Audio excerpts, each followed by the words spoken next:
Welcome to the Mark Warsh Show, where I discuss trending topics from an American perspective. Today we're talking about censorship and control on the internet, media freedom in the United States, and the COVID lab leak hypothesis. It's been an eye-opening journey of discovery, and I'm sure you've been just as horrified as I have at the latest news out of Washington, D.C. As an American, we should be appalled by the revelations that have come out of the Twitter files investigation.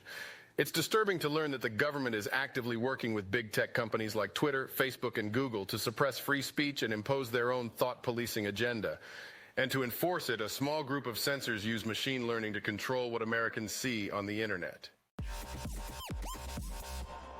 The most alarming part of this story is that ordinary Americans are being reported by government agencies like the FBI, DHS, HHS, DOD, and even the CIA for deplatforming or de-amplification, commonly known as shadow banning. This means that ordinary citizens can be punished for simply expressing their opinions online without due process. The mainstream media is partnering with these groups instead of investigating them, further eroding our First Amendment rights.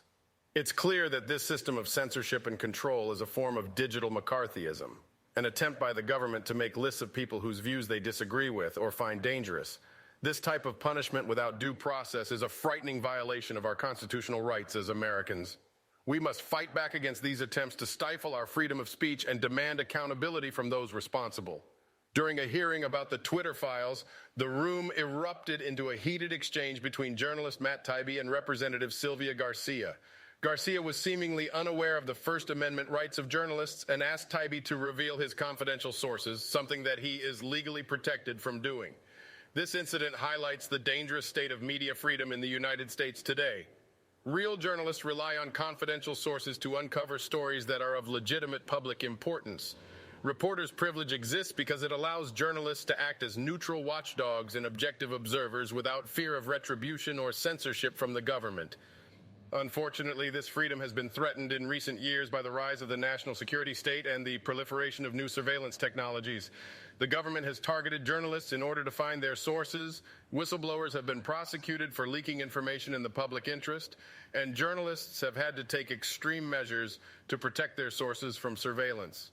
It is more important than ever that we protect our First Amendment rights and ensure that journalists can continue to do their jobs without fear of censorship or punishment from the government. As the COVID lab leak hypothesis gains traction, it's important to take note of the drastic shift in press coverage it has received. Initially, the idea was dismissed as a right-wing conspiracy theory, but now the press is accepting that it may be true. Unfortunately, some news organizations have been particularly irresponsible in their reporting on this issue. NPR ran an April 2020 piece titled, "Scientists Debunk Lab Accident Theory of Pandemic Emergence," and many outlets jumped in to criticize Senator Tom Cotton for his observations. The New York Times described his comments as an unsubstantiated rumor and a fringe theory for China hawks. It's clear that these publications were more concerned with pushing a political agenda than reporting the truth less than 6 months before an election. This is a troubling example of how the press can be weaponized to influence public opinion and shape electoral outcomes. If journalists had taken the lab leak hypothesis more seriously, we may have been able to better understand COVID's origins and possibly even save lives. We must demand accountability from news media outlets that choose to write off legitimate theories for no other reason than because they don't fit their narrative. It's hard to believe that big tech companies can manipulate what we see on the internet and that our own government is complicit in this suppression of free speech. We must fight back against these attempts to control our thoughts and opinions and protect our First Amendment rights. And while it's concerning that journalists are not given the protection they need to do their job properly, it's still inspiring to see reporters like Matt Taibbi standing up for their rights and speaking truth to power. We owe it to them to ensure that they can continue to do their job without fear of censorship or punishment from the government. Finally, we must hold media outlets accountable for their reporting on important issues like the COVID lab leak hypothesis. We can no longer accept biased and politically motivated stories from news organizations that choose to write off legitimate theories simply because they don't fit their narrative. When it comes down to it, we all have an obligation as citizens of this great nation to protect our First Amendment rights and ensure that our voices are heard. So don't forget, if you enjoyed this content, come join me on social media. Together we can stand up for freedom of speech and ensure that our voices are never silenced.